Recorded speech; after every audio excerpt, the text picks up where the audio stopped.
فاضل بریلوی رحمۃ اللہ علیہ فرماتے ہیں کہ قیامت میں منظر اس طرح کا ہوگا کہ نبی پاک ہمارے آگے آگے چلیں گے اور ہمیں اللہ کی رحمت کی خوشخبری سناتے جائیں گے، اور جب حضور یہ خوشخبریاں سنائیں گے تو حضور کے لبھائے مبارکہ سے پھول گریں گے اور ہم ان کو اٹھاتے جائیں گے۔ فرماتے ہیں خود تو وہ تھوڑی دیر کے لیے روئیں گے اللہ کی بارگاہ میں کہ یا اللہ انہیں معاف کر دے، خود روئیں گے لیکن ہمیں ہنسا دیں گے۔ پیش حق مجدہ شفاعت کا سناتے جائیں گے، آپ روتے جائیں گے پر ہم کو ہنساتے جائیں گے۔ اور باغ جنت میں محمد صلی اللہ تعالی علیہ وسلم، باغ جنت میں محمد مسکراتے جائیں گے، پھول رحمت کے گریں گے ہم اٹھاتے جائیں گے۔ حشر تک ڈالیں گے ہم پیدائش مولا کی دھوم، اور مثل فارس نجد کے قلعے گراتے جائیں گے۔ اور کیا ذوق بیان کیا، فرمانے لگے خاک ہو جائیں عدو جل کر مگر ہم تو رضا، دم میں جب تک دم ہے ذکر ان کا سناتے جائیں گے۔ جب تک سانسوں کی ڈوری چل رہی ہے، دم میں جب تک دم ہے ذکر ان کا سناتے جائیں گے۔ اللہ تبارک و تعالیٰ نے نا ہمارے محبوب کریم علیہ السلام کو دنیا میں بھیجا تو فرمایا یا ایھا الناس قد جاءکم برہان من ربکم، اے لوگو تمہارے پاس تمہارے رب کی دلیل آ گئی ہے۔ اللہ تبارک و تعالیٰ نے محبوب پاک علیہ الصلوۃ والسلام کو سراپا دلیل بنا کے بھیجا۔ باقی انبیاء کرام علیہم السلام کے پاس بھی اپنی نبوت کے دلائل کے طور پر بے شمار معجزات تھے، اور حضور کریم علیہ السلام کے تو پورے وجود کو ہی اللہ نے معجزہ بنایا ہے۔ اور نبی پاک صلی اللہ تعالی علیہ وآلہ وسلم کی نبوت کی دلیلیں، حضور کے رسالت کے مستحکم دلائل جگہ جگہ آپ کو ملیں گے۔ سب سے پہلی چیز تو یہ سمجھنے والی ہے کہ نبی پاک علیہ السلام نے جس چیز کو سب سے پہلے اپنی نبوت کی دلیل کے طور پر بیان فرمایا وہ حضور کا کردار ہے، سیرت ہے، عمل ہے، حضور کا لوگوں کے ساتھ رویہ ہے۔ نبی پاک علیہ الصلوۃ والسلام کی تبلیغ کے 3 دور ہیں۔ ایک تو حضور نے اپنے قول سے تبلیغ فرمائی ہے، وہ 40 سال کی عمر سے محبوب نے اعلان فرمایا اور تبلیغ کی، اور ایک نبی پاک صلی اللہ تعالی علیہ وسلم بالواسطہ حضور کی تبلیغ ہے جو آج تک جاری ہے۔ امت کے علماء، مشائخ، مبلغین حضور کے دین کو آگے پھیلا رہے ہیں، تو دراصل یہ بھی تبلیغ رسول پاک علیہ السلام ہی کی تبلیغ۔ اور ایک حضور کی تبلیغ کا دور ہے، حضور کی پیدائش سے لے کر ولادت مبارکہ سے لے کر حضور علیہ السلام کے اعلان نبوت تک۔ اس دوران نبی پاک نے جو تبلیغ فرمائی ہے وہ اپنے کردار سے فرمائی ہے۔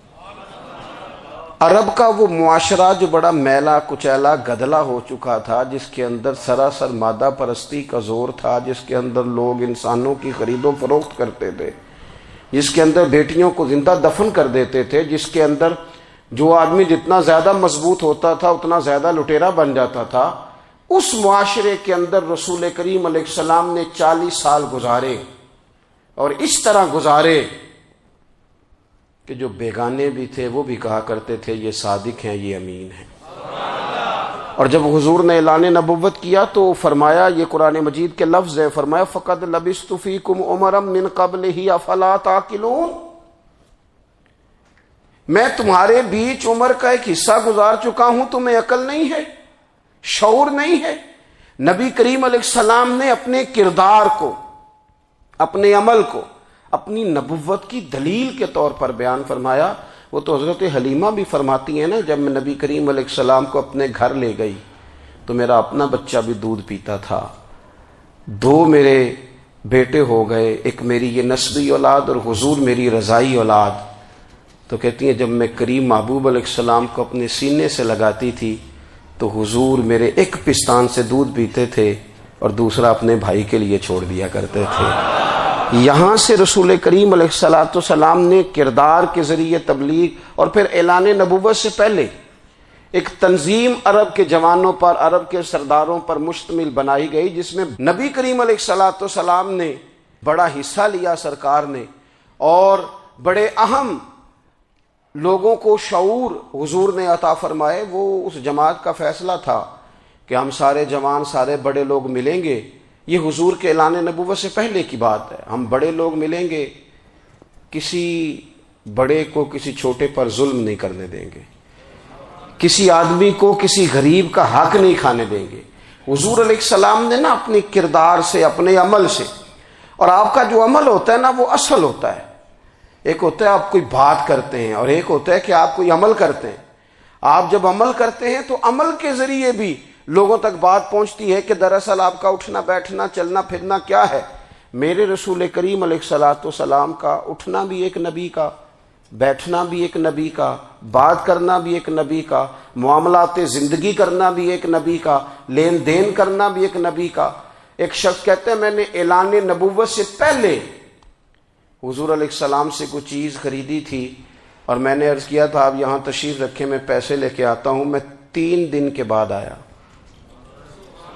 دیکھو یہ بات کرنی کتنی آسان ہے، بولنی کتنی آسان ہے، پر 3 دن یہاں میرے بھائی کو کسی شخص کو 2 گھنٹے انتظار کرنا پڑ جائے تو لوگ کہتے ہیں الانتظار اشد من القتل، یہ تو قتل سے زیادہ تکلیف والا معاملہ ہے منتظر رہنا کسی کا۔ کہتے 3 دن کے بعد میں آیا تو میرے رسول کریم وہیں تشریف فرمایا، بس اتنا فرمایا یار تم نے مجھے بڑی تکلیف میں ڈال دیا، 3 دن ہو گئے یہاں رکے ہوئے۔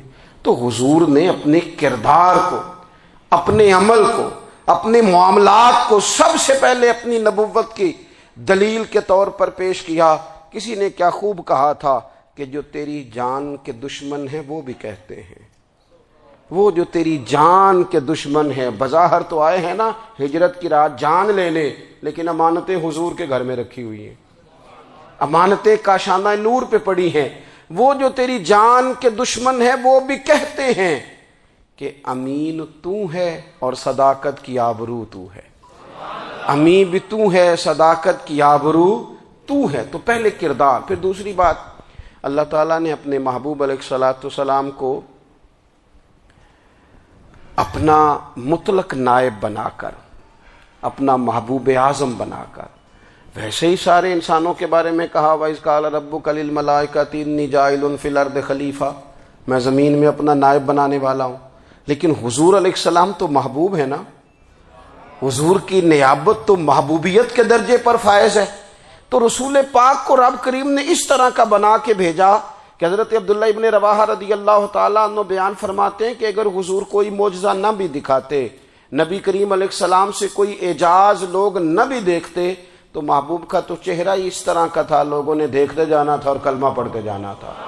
لیکن باوجود اس کے میرے رسول پاک کا اعجاز یہ ہے، کمال یہ ہے کہ حضور کبھی اشارہ کر دیں تو چاند 2 ٹکڑے ہو جائے، کبھی دعا مانگ دیں تو ڈوبا ہوا سورج واپس آ جائے، کبھی محبوب گزرنے لگیں تو پتھر آپ پر سلام پڑے، کبھی حضور پہاڑ پر چڑھ جائیں تو پہاڑ وجد میں آ کر جھومنے لگے، محبوب کا کبھی نماز پڑھاتے ارادہ بن جائے تو اللہ تعالیٰ قبلے کا رخ ہی تبدیل فرما دے۔ کیا خوبصورت سوچ ہے اور کیا نظریہ دیتے ہیں بریلی کے امام۔ فرماتے ہیں اجابت کا جوڑا عنایت کا صحرا، دلہن بن کے نکلی دعائے محمد، اور اجابت نے جھک کر گلے سے لگایا بڑی ناز سے جب دعائے محمد۔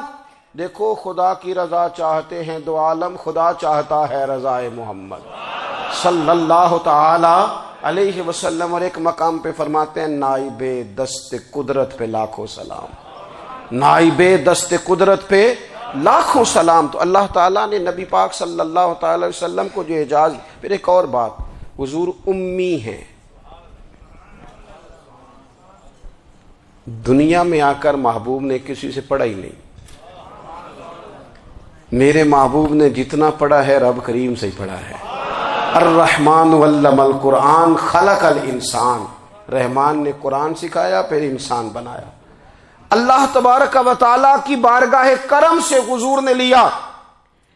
رسول کریم امی ہیں، یہ بھی حضور کی نبوت پر ایک بڑی دلیل۔ دیکھو ایک ہوتا ہے کوئی آدمی بچپن سے ہی کسی چیز سے شغف رکھے اور جب اس کی عمر بڑی ہو جائے تو کہتے ہیں اس کا تجربہ بڑا ہو گیا ہے، یہ پہلے کچھ شعر کہتا تھا، کوئی ادبی جملہ کہتا تھا، تو اب اس کی یہ کام کرتے کرتے عمر بڑی ہو گئی ہے تو رسوخ حاصل ہو گیا. 40 سال کی عمر مبارک تک نبی کریم نے ایک شعر بھی نہیں کہا. حضور علیہ الصلوۃ والسلام نے کبھی کوئی ایسی بات، ویسے تو حضور کی ہر بات حکمت والی، لیکن جس کو عرب کے لوگ اپنے لہجے میں شاعری یا اپنے لہجے میں ادب کہتے تھے، وہ حضور نے بیان نہیں فرمایا. لیکن جب 40 سال کی عمر میں اعلان نبوت کیا تو پھر بڑے بڑے فصیح و بلیغ، بڑے بڑے سیانے طفیل بن عمرو کہتے ہیں کہ اس شخص کو بھی میں نے دیکھا جسے بڑا ناز تھا اپنی فصاحت اور بلاغت پر، اور جب وہ حضور کے پاس آیا اور اس نے آ کے کچھ باتیں کی تو محبوب خاموشی سے سنتے رہے، اور جب وہ چپ کر گیا تو میرے کریم نے صرف سورہ فاتحہ پڑھی. کبھی اٹھتا تھا، کبھی بیٹھتا تھا، کبھی غور کرتا تھا، کبھی دائیں جاتا تھا، کبھی بائیں جاتا تھا، پھر کہنے لگا بتاؤ نا کلام کس کا ہے؟ فرمایا اس رب کا، اس رب کا، اس رب کا جس کا میں رسول بن کے آیا ہوں. نبی کریم صلی اللہ تعالی علیہ وسلم امی ہیں، لیکن حضور نے کائنات کے رازوں سے پردے ہٹا دیے. نبی کریم نے جینے کے سلیقے بتا دیے. حضور نے ہر شخص کو اس کے مقصد حیات سے آگاہ کر دیا. نبی کریم علیہ السلام نے وہ فلسفہ حیات بیان کیا کہ لوگوں کو صرف جینے میں ہی مزہ نہیں آیا، مرنے میں بھی مزہ آنے لگا. لوگ آگے بڑھ بڑھ کے جانیں پیش کرنے لگے، اپنی اولادیں قربان کر. جو فلسفیوں سے کھل نہ سکا اور نکتہ وروں سے حل نہ ہوا، وہ راز ایک طیبہ والے نے بتلا دیا چند اشاروں میں. محبوب کریم امی ہیں، لیکن حضور نے اس طرح دنیا کو سکھایا، اس طرح دنیا کو پڑھایا، اس طرح حضور نے علم کے چراغ اور دیپ روشن کیے کہ قیامت تک جسے روشنی ملے گی نا، اسے صرف دروازہ مصطفیٰ سے ملے گی، اسے رسول کریم علیہ السلام کے در دولت سے ملے. کچھ لوگوں نے کہا کہ اپنے پاس سے آیات بنا کے لاتے ہیں، اپنے گھر میں بیٹھ کے دعوے کر لینا تو کوئی مشکل کام نہیں نہ ہوتا، سارے لوگ ہی کر لیتے ہیں. بلکہ وہ ہمارے ایک بزرگ کہا کرتے تھے، خیالی پلاؤ پکائیے تے گھیو کدے بھی کٹ نہ پائیے، کیونکہ کون سا پیسوں کا ڈالنا ہے، زیادہ ڈالیں آپ اور زیادہ ڈالیں. بہت سارے لوگ ہیں آج بھی، کچھ لبرل ہیں بیچارے، کچھ دین بیزار طبقہ ہے، وہ کہتے ہیں جناب ہمیں تو جدید باتیں بتائیں، ہمیں تو نئے اسلوب کے مطابق لے کے چلے، ہمیں تو او بھائی سن، میرے نبی پاک علیہ السلام نے فرمایا میرا قرآن کبھی پرانا نہیں ہوگا. اسے پڑھ کے دیکھ، اس کی جدت کا حسن دیکھ، یہ تو کھلا ہوا باغ ہے. تو ایک دفعہ اس کے قریب آئے گا تو خوشبو ملے گی، دوسری دفعہ آئے گا تو اس سے زیادہ تازی ملے گی. ایک دفعہ پھل کھائے گا تو مزیدار ہوگا اور دوسرا کھائے گا ہو سکتا ہے شکل ملتی جلتی ہو لیکن ذائقہ بڑا نرالا ہوگا. تو تو صحیح نا. جب کچھ لوگوں نے کہا یہ خود سے بنا کے آیات لاتے ہیں تو فرمایا وَإِن كُنتُمْ فِي رَيْبٍ مِّمَّا نَزَّلْنَا عَلَىٰ عَبْدِنَا فَأْتُوا بِسُورَةٍ مِّن مِّثْلِهِ. اگر تمہیں کوئی شک ہے اس میں جو ہم نے اپنے بندہ خاص میں نازل کیا ہے تو تم بھی اس جیسی ایک آیت بنا کے لاؤ. اور چلو چیلنج کھلا ہی دے دیا، فرما وَادْعُوا شُهَدَاءَكُم مِّن دُونِ اللَّهِ. اللہ اور اللہ والوں کو چھوڑ دو، تفسیری ترجمہ عرض کر رہا ہوں، یعنی صحابہ کو چھوڑ دو، حضور کے ماننے والوں کو چھوڑ دو، باقی ساری دنیا کے کافر اکٹھے ہو جاؤ، ایک آیت بس قرآن جیسی لے کے آؤ، ایک آیت لے کے آؤ. ان کنتم صادقین، اگر تم سچے ہو. جوانوں سنو، کہا ایک آیت، اور یہ چیلنج آج تک قرآن مجید کا موجود ہے، آج تک. وَإِن كُنتُمْ فِي رَيْبٍ مِّمَّا نَزَّلْنَا عَلَىٰ عَبْدِنَا فَأْتُوا بِسُورَةٍ مِّن مِّثْلِهِ.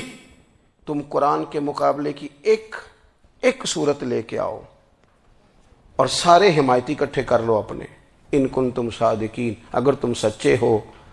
جواب تو ادھر سے آنا تھا نا، لیکن کائنات کے رب نے جواب بھی خود دیا. فرمایا فَإِن لَّمْ تَفْعَلُوا وَلَن تَفْعَلُوا. اگر تم نہ لا سکے، اور فرمایا تم لا سکتے بھی نہیں. اگر تم نہ لا سکے اور تم لا سکتے بھی، نہ خنجر اٹھے گا نہ تلوار تم سے، یہ بازو میرے آزمائے ہوئے ہیں. وَلَن تَفْعَلُوا، تم لا بھی نہیں سکتے. فَاتَّقُوا النَّارَ الَّتِي وَقُودُهَا النَّاسُ وَالْحِجَارَةُ پھر اس آگ سے ڈر جاؤ جس کا ایندھن آدمی اور پتھر ہے۔ اعدت للکافرین، بنائی کافروں کے لیے، بنائی مومنوں کے لیے تو رب نے جنت بنائی ہے۔ اعدت للکافرین، یہ دوزخ اللہ نے کن کے لیے بنائی ہے؟ اعدت للکافرین کہتا ہے کافر کے لیے بنایا۔ تو اللہ تبارک و تعالی نے میرے رسول پاک صلی اللہ تعالی علیہ وسلم کو وہ کتاب عطا فرمائی، اور پھر حضور کی فصاحت و بلاغت، معرفت۔ دیکھو ایک ہوتا ہے گھنٹوں باتیں کرنا، ایک ہوتا ہے کئی کئی والیم پر مشتمل، کئی کئی جلدوں پر مشتمل کتب کا لکھنا، اور ایک ہوتا ہے کسی بندے کا ایک بات کرنا اور سامنے والے کی طبیعت کو اتنا جگا دینا کہ اگلی بات فوراً ہی اس کی سمجھ میں آ جائے۔ اور حضور نہ کسی کی انا کو نہیں جگاتے تھے۔ ہم بعض اوقات کسی سے خطاب کرتے ہیں، بات کرتے ہیں تو سامنے والے کی انا کو جگا دیتے ہیں، ٹھیس پہنچاتے ہیں، وہ کہتا چل پھر تگڑا ہو جا، میں بھی آیا۔ حضور انا نہیں جگاتے تھے، میرے نبی پاک ضمیر جگاتے تھے تاکہ وہ شخص فیض حاصل کر سکے، اسے کچھ ملے۔ نبی کریم کا جو انداز تکلم ہے وہ اس طرح کا ہوتا تھا کہ انسان خود بخود کھل اٹھتا تھا کہ مطلب یہ بات ہونے کیا لگی ہے، مطلب حضور کیا فرمانے لگے۔ نبی کریم صلی اللہ تعالی علیہ وسلم ایک دن محبوب کریم نے صحابہ کے بھی یہ حضور کی فصاحت و بلاغت دیکھے، فرمایا محبوب نے کتنا نادان ہے وہ شخص جو اپنے ماں باپ کو گالی دے۔ کھلی ہو گئی لوگوں کی آنکھیں، کان کھڑے ہو گئے کہ یا رسول اللہ کون ایسا بدبخت ہے جو ماں باپ کو گالی دے گا۔ اب جب سوالات ذہنی سطح پر پوری طور پر ابھر گئے نا، تو اب رسول کریم نے بات سمجھائی۔ یہ ہے فصاحت و بلاغت، تیرے آگے ہیں یوں دبے لچے فصحاء عرب کے بڑے بڑے، کوئی جان منہ میں زبان نہیں بلکہ جسم میں جان نہیں۔ یا رسول اللہ کون ایسا نالائق ہے جو ماں باپ کو گالی دے؟ اب جب ذہنی سطح یہاں تک ابھر آئی تو اب حضور نے سمجھایا، فرمایا جب تم کسی کے ماں باپ کو گالی دو گے نا تو وہ بھی تو جواب میں تمہارے ماں باپ کو دے گا نا، تو فی نفس ہی یہ تم نے خود ظلم کیا ہے اپنے ماں باپ پر۔ کیوں تم نے ایسا لہجہ اختیار کیا کہ جس سے سامنے والے کی انا جاگ جائے اور وہ تمہارے مقابلے میں آ کر کے کھڑا ہو جائے؟ کیوں تم نے اس طرح کے انداز اختیار کیے کہ جس سے سامنے والا بھی سارے پنجے کھڑے کر کے باہر نکل آئے اور کہے آ جاؤ پھر میں ابھی میدان میں حاضر ہوں؟ رسول کریم کی فصاحت بلاغت دیکھیں نا، حضور دو چار جملوں میں ساری بات سمجھا جاتے ہیں۔ ایک حدیث پاک اگر ہماری سمجھ میں آ جائے، ایک روایت نبی پاک صلی اللہ تعالی علیہ وسلم نے فرمایا خوبصورت مسلمان وہ ہے جو بے مقصد باتوں کو چھوڑ دے۔ لو اس سے پوری زندگی سجائی جا سکتی ہے، ایک جملے سے پوری زندگی سواری جا سکتی ہے، کوئی لمبی چوڑی باتوں میں جانے کی ضرورت نہیں۔ کہا خوبصورت مسلمان یہ ہے جو بے مقصد باتوں کو چھوڑ دے، لا یعنی باتوں کو، کیا کہتے ہیں ہمارے دیہات کے لوگ، جڑے پنڈ جانا نہیں اودا راہ پوچھنے دی، لیکن آج کل لوگ باز آندے یعنی جس بات کا بالکل تعلق نہیں نا وہ بات بھی کرتے جاتے ہیں، جس کا شعبہ ہی نہیں وہ بھی چھلانگ لگا لگا کے اس میں آ جاتا ہے۔ ہم اپنا وقت ضائع کرتے ہیں، اپنی صلاحیتیں ضائع کرتے ہیں، اپنا نقصان کرتے ہیں۔ ہم اپنا کام صحیح کر کے نہیں کرتے اور دوسری ساری دنیا کو ٹھیک کرنا چاہتے ہیں۔ او بھائی آپ جس جگہ جس شعبے سے تعلق رکھتے ہیں آپ اپنے معاملات میں مضبوطی پیدا کریں۔ حضور نے اپنی فصاحت کے ساتھ بلاغت کے ساتھ لوگوں کو قائل کیا، اور قرآن مجید کی تاثیر کا یہ اثر میرے کریم رسول نے دکھایا کہ رات کو جب حضور بیٹھ کے قرآن پاک پڑھتے تھے نا،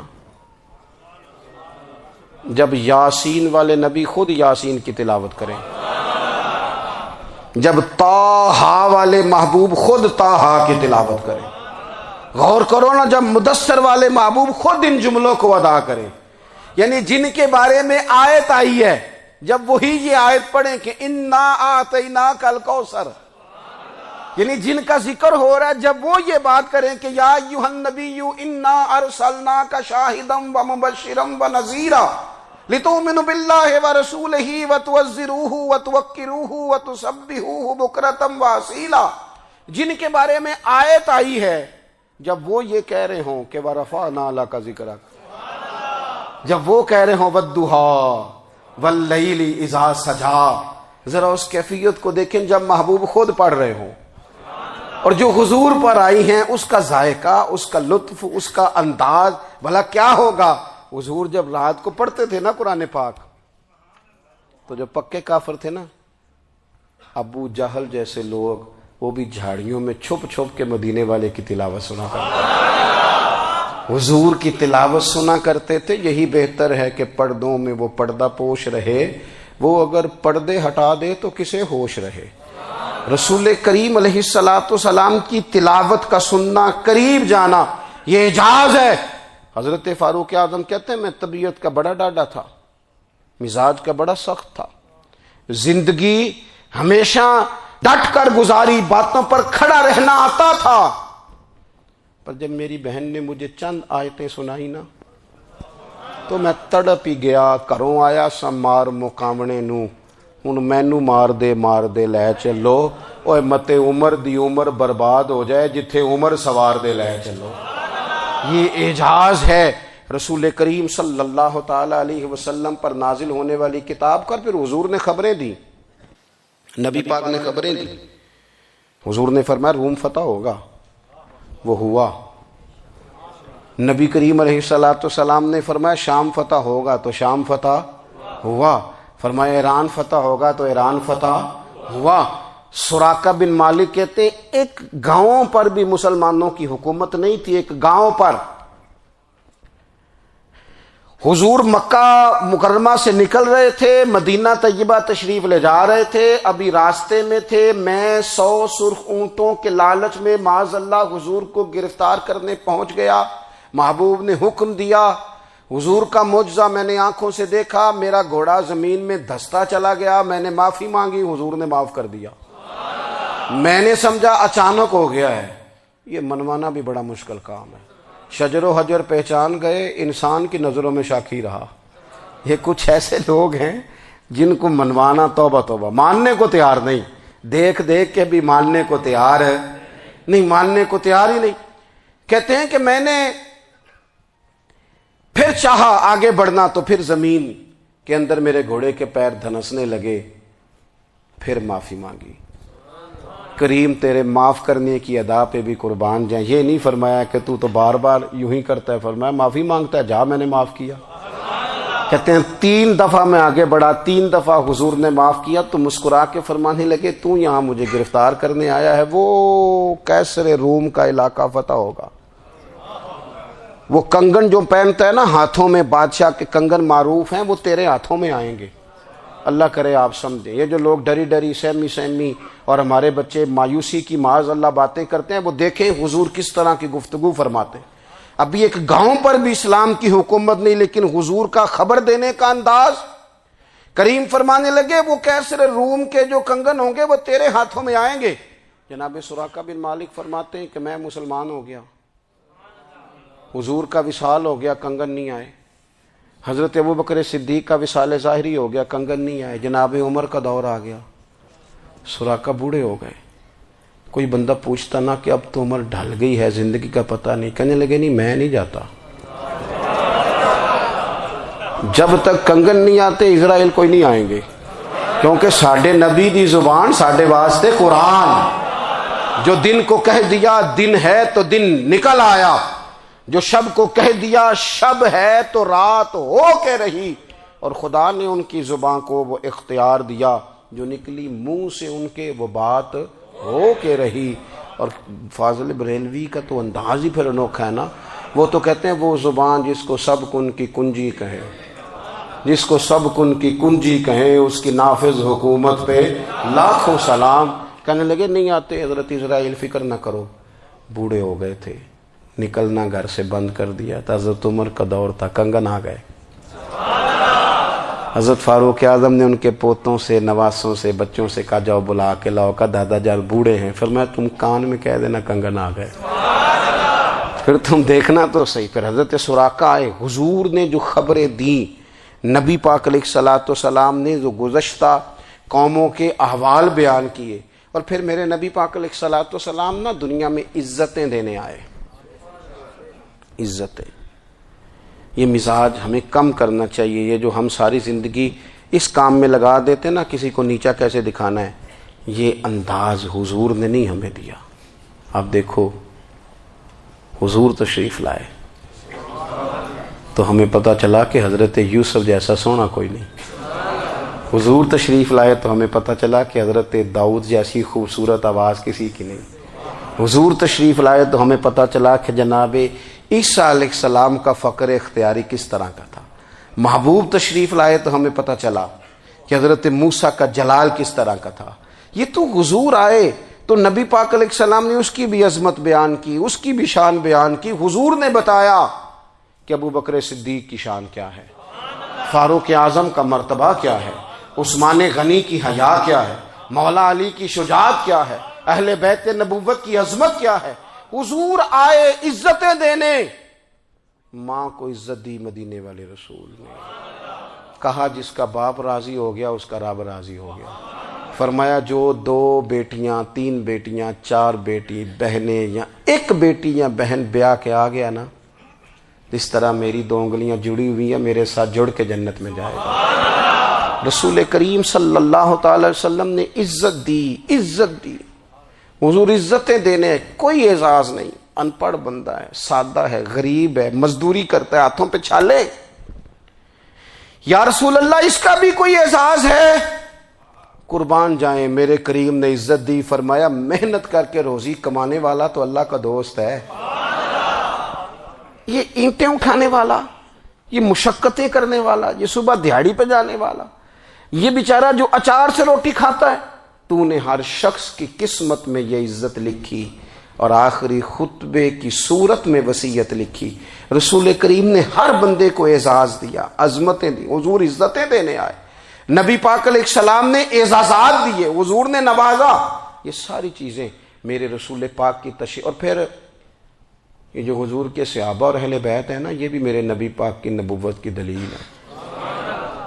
اتنی جلدی انقلاب آیا نہیں کرتے. وہ کل تک جو رہزن تھے حضور نے راہبر بنا دیے. وہ لوگ جو کل تک ایک دوسرے کے گلے کاٹ کے کھاتے تھے، ایک دوسرے کو مارتے تھے، تکلیف پہنچاتے تھے، برادری ازم پہ لڑتے تھے، حضور نے بھائی بھائی بنا دیے. ایک پلیٹ میں کھانا کھانے لگے، سیدنا بلال حبشی، صہیب رومی، سلمان فارسی. حضور نے یوں کر کے ملا دیا. نبی کریم علیہ السلام نے تقسیمیں ختم کر دی دنیا میں. حضور کے صحابہ نے اپنا کردار اس طرح کا دکھایا، اتنا بلند کیا، اور صحابہ کرام علیہم رضوان اس کو دیکھ کر اتنی بلندیوں پہ گئے کہ گواہیاں اللہ کا قرآن دیتا ہے. فرمایا محمد الرسول اللہ والذین معہ اشداء علی الکفار رحماء بینہم تراہم رکعا سجدا یبتغون فضلا من اللہ ورضوانا.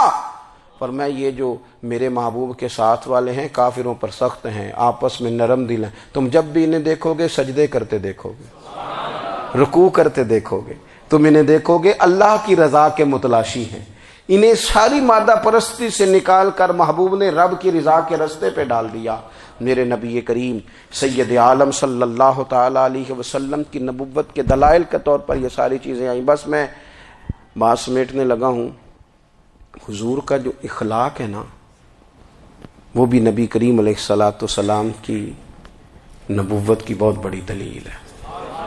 وَإِنَّكَ لَعَلَىٰ خُلُقٍ عَظِيمٍ. محبوب ہم نے آپ کو نا خلق عظیم کا مالک بنایا ہے. کچھ لوگ سمجھتے ہیں صرف آپ کا بولنے کا انداز ٹھیک ہو تو آپ با اخلاق ہیں. نہیں بھائی، بولنے کا انداز ٹھیک ہونا با اخلاق نہیں، سچ بولنا اخلاق کی علامت ہے. آپ کا حق بات کرنا اخلاق ہے، آپ کا صحیح گواہی دینا اخلاق ہے، آپ کا اللہ تعالیٰ کی طرف سے آزمائش آنے پر صبر کا مظاہرہ کرنا اونچا اخلاق ہے. رب نعمت دے تو آپ کا وجود ڈھلتا جائے شکر میں، یہ اخلاق ہے. رب کریم اگر آپ کو کسی وقت کسی آزمائش میں اپنی حکمت سے ڈالتا ہے تو عزت نفس کو برقرار رکھنا، خودداری کو برقرار رکھنا، یہ اخلاق. نبی پاک نے اعلیٰ ترین اخلاق کی بات بتائی، اعلیٰ ترین. حضور نے لوگوں سے بیعت لیتے وقت کہا تھا میرے ہاتھ پر بیعت کرو، چوری نہیں کرو گے. نبی پاک علیہ السلام نے مختلف امور پر بیعت لی. حضرت حکیم بن حزام کہتے ہیں حضور نے میرے ہاتھ پہ ہاتھ رکھ کے کہا میرے ہاتھ پہ ہاتھ رکھ کے بیعت کرو کہ کسی دنیا دار سے سوال نہیں کرو گے، خودداری سے زندگی گزارو گے، عزت نفس سے جو رب نے تمہیں دیا ہے تم اس پر راضی رہو گے، لوگوں کی جیبوں کو ٹٹولنا، دوسروں کی دولتوں پہ راج کرنا، دوسروں کے مال پر نگاہیں ڈالنا اللہ کے حبیب نے پسند نہیں فرمایا۔ فرمایا بیعت کرو کہ تم کبھی کسی سے سوال نہیں کرو گے۔ حد ہو گئی۔ نبھانے والوں نے پھر اس عہد کو نبھایا اور کمال کر دی۔ حضرت حکیم بن حزام گھوڑے پہ بیٹھے تھے، ہاتھ میں درہ تھا، وہ زمین پہ گر گیا، قریب غلام کھڑا تھا، حضرت حکیم بن حزام خود گھوڑے سے اترے، درہ اٹھایا، دوبارہ گھوڑے پہ بیٹھے۔ غلام عرض کرنے لگا حضور مجھے بتا دیتے میں اٹھا کے دے دیتا۔ آنکھیں چمک اٹھیں، فرمانے لگے کیسے بتا دیتا، اپنے رسول سے وعدہ کیا ہے کبھی کسی سے سوال نہیں کروں گا، کبھی سوال نہیں کروں گا۔ اللہ کے محبوب نے ہمیں اعلیٰ اخلاقی قدروں کی بات ہمیں سکھائی ہے۔ ہم دیکھتے ہیں کہ بڑی جلدی 2 4 5 لوگوں کے غصہ دلانے پر ہم ساری اخلاقی حدوں کو کراس کر جاتے ہیں۔ دوستو ہمارا ایک ویژن ہونا چاہیے، ہمارے ذاتی رویے بڑے معتبر ہونے چاہیے، لین دین کے معاملات کے اندر مسلمانوں کو بڑا صاف ستھرا ہونا چاہیے۔ ہمیں اپنی معاشی زندگی میں روزمرہ کے معاملات میں ہماری توجہات کا مرکز صرف اللہ رسول کی ذات ہونی چاہیے۔ رب کریم نے اپنی حکمت سے کسی کو کتنا دیا ہے یہ اس کی حکمت کے تقاضے ہیں، ہمیں اس نے جس رنگ میں جس حال میں رکھا ہے ہمیں اپنے رب کی رضا پر بہت زیادہ مطمئن ہونا چاہیے۔ اچھا پھر ایک اور بات، جن چیزوں کو ہم نے دکھ بنایا ہے نا یہ تو وہاں دکھ تھا ہی نہیں، مہینہ مہینہ چولہا نہیں جلا، لیکن کسی جگہ اظہار غربت ہے حضور کی اولاد پاک کا یا صحاب کا یا ازواج کا، مہینہ مہینہ چولہا نہیں جلا۔ لیکن یہ اخلاق عالیہ کا حسن دیکھو، اپنے گھر مہینہ مہینہ چولہا نہیں جلا، جو مانگنے آیا اسے جھولی بھر کے عطا فرمایا، کوئی دروازے سے خالی نہیں گیا۔ عزیز بھائی اگر زندگی میں اخلاقی قدریں ہم اپنا لیں اور ہم تھوڑا تھوڑا کر کے اپنے آپ کو تبدیل کریں، ساری زندگی توجہ رہی کہ فلاں کیا کر رہا ہے فلاں کیا کر رہا ہے، تھوڑا سا گردن کو جھکا کے اپنے اوپر توجہ ڈالیں، اپنے آپ کو وقت دیں، حضور کے اخلاق عالیہ کی روشنی میں، تعلیمات حسنہ کی روشنی میں ہم اپنے کردار و عمل پر تھوڑی توجہ دیں۔ اس وقت بہت بڑی تعداد میں امت مسلمہ ہے، اور ایسا نہیں ہے کہ دولت نہیں ہے، دولت سے بھی سرشار ہیں۔ ہمارے ہاں بڑے بڑے انجینئر ہیں، بڑے بڑے ڈاکٹر ہیں، لیکچرار ہیں، ہمارے پاس بڑے بڑے ہاسپٹل ہیں، بڑا کچھ ہے، لیکن کردار و عمل کے بادشاہ، اپنی زندگی تقوی کی روشنی میں گزارنے والے، ان لوگوں کی تعداد کم ہے۔ اگر کوئی آج بھی سارے کام نیک کرے لیکن جائیداد میں سے بیٹی کا حق رکھ جائے تو پھر اس نے کیا میلاد منایا ہے؟ اگر آج بھی جو 2 4 لوگ بیچارے اس کے زیر دست ہیں، ملازمین ہیں، ان کے ساتھ اس کا رویہ انتہائی سخت ہو تو اس نے کیا میلاد منایا؟ اگر آج بھی وہ برادری ازم کی بنیاد پر دوستیاں کرے اور چھوٹے بڑے کی وہ تقسیم رکھے، جسے حضور نے فرمایا کہ قبیلے تو تعارف کے لیے، ورنہ کسی عربی کو اجمی پر، گورے کو کالے پر کوئی فضیلت نہیں۔ اگر کوئی آج بھی اس برادری ازم کا قائل ہے پھر اس نے کیا میلاد منایا؟ اگر کوئی شخص آج بھی اپنے آپ کو مادہ پرستی میں پوری طرح دھکیل چکا ہے اور رضا الہی کا مسافر نہیں بنا تو اس نے کیا میلاد منایا؟ اپنی طبیعتوں میں روحانی تبدیلی اور وہ خاص افکار جو حضور اپنے غلاموں میں پیدا فرماتے ہیں، ان افکار کو پیدا کرنا، سوچوں کو بدلنا، سوچوں کو، نظریات کو بدلنا، اپنے روزمرہ کے معاملات کا جائزہ لینا کہ ہم کس طرح آگے بڑھ سکتے ہیں اور کس طرح ہم ایک بہترین امتی اور ایک بہترین مسلمان بن سکتے ہیں، اس پر توجہ دینا، یہ میلاد ہمیں سبق دیتا ہے۔ اللہ تعالیٰ مجھے اور آپ کو عمل کی توفیق عطا فرمائے۔ آخر دعوایا ان